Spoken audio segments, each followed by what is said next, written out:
Salut à tous, alors aujourd'hui on se retrouve pour parler de l'album de Slipknot, We Are Not Your Kind.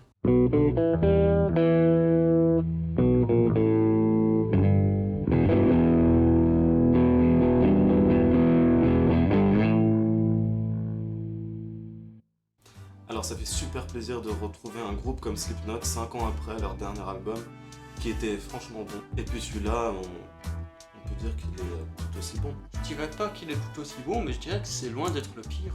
Enfin, pire, on s'entend. Ouais, pour Slipknot. Mais c'est loin d'être un pire album de Slipknot quand même. Parce que c'est vrai que Slipknot a l'habitude de faire des bons albums.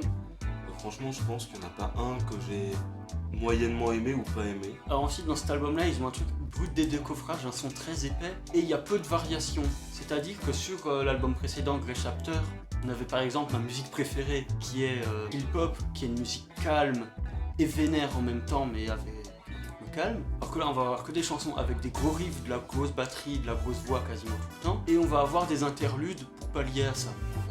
On va pas avoir de chansons posées. Ensuite au bout de 2-3 écoutes on commence à jarter les interludes. Après, ce qui est bien avec cet album, pour pas que ça fasse trop, effectivement il y a les interludes. Et puis je trouve qu'il y a aussi la voix de Corey Taylor, donc le chanteur, qui aide beaucoup. Parce que dans certaines musiques, même qui sont un peu trop dures, Oui, comme ça, c'est vrai qu'il y a beaucoup de passages chantés. voilà.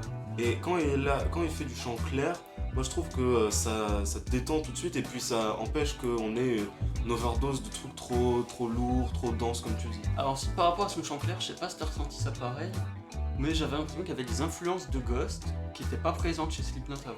C'est vrai. Mais ça tu vois, j'avais pas remarqué de moi-même. C'est qu'en m'en parlant que j'ai réécouté et que je me suis dit, punaise, ouais, effectivement, il y a de ça. Ce que je trouve bien avec cet album, c'est que c'est écoutable dans la voiture, mais comme Dozo, pour la puissance des sons. Slipknot à charisme continu.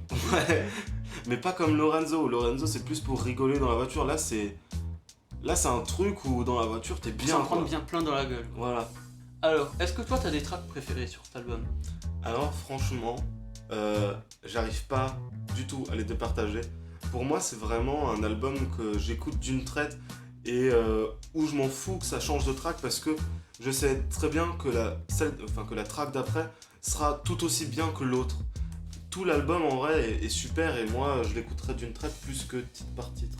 Moi, il y en a deux qui je trouve qui sortent du lot. Alors, il y a Nero Forte qui pour moi est la musique déjà la plus violente de l'album.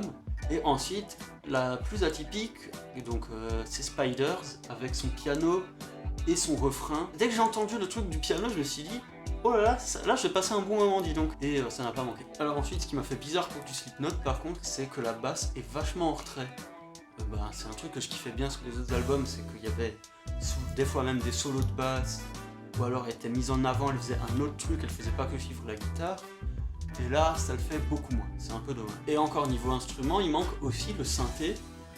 Genre là justement il fait le piano sur Spider, on a du synthé un peu sur les transitions, mais il participe plus au cœur du riff comme ça aurait pu le faire sur un Custer. Après c'est vrai, il y a moins de synthé et moins de basse, mais ils sont quand même présents et ils apportent quand même quelque chose, je trouve. On a un gros duo, guitare bien doublée et batterie puissante. C'est vrai que sur certains tracks, maintenant que tu le dis, la voix passe un peu en second plan. J'ai l'impression. Mais c'est peut-être pour ça que t'arrives pas à tout départager, parce qu'on a un gros ensemble. Alors pour conclure, moi je te rejoins pas sur le point où c'est un album à écouter que en voiture. Je pense qu'on peut l'écouter même posé dans une pièce dans le noir, genre dans son lit, qu'il fera aussi son effet comme n'importe quel autre Slipknot. Oui, non, je disais plus qu'il était écoutable en voiture, comme celui de Caris pour Dozo, parce qu'il était violent et que ça mettait l'ambiance, quoi. Mais après, je dis pas que c'est écoutable que en voiture, non, pas du tout.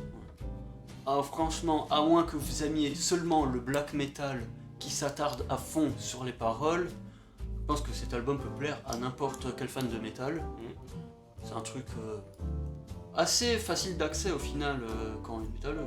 Après, c'est vrai que c'est pas un album, à mon avis, écoutable par les petites fans de l'homme pâle. Bon, alors du coup, on va se laisser là-dessus. Alors n'hésitez pas à mettre un pouce bleu, rouge si vous voulez, hein, on juge pas, mais c'est pas très gentil. Donc à nous donner votre avis sur l'album aussi, c'est important quoi. Et tous les trucs classiques de YouTube, enfin vous avez l'habitude. Salut!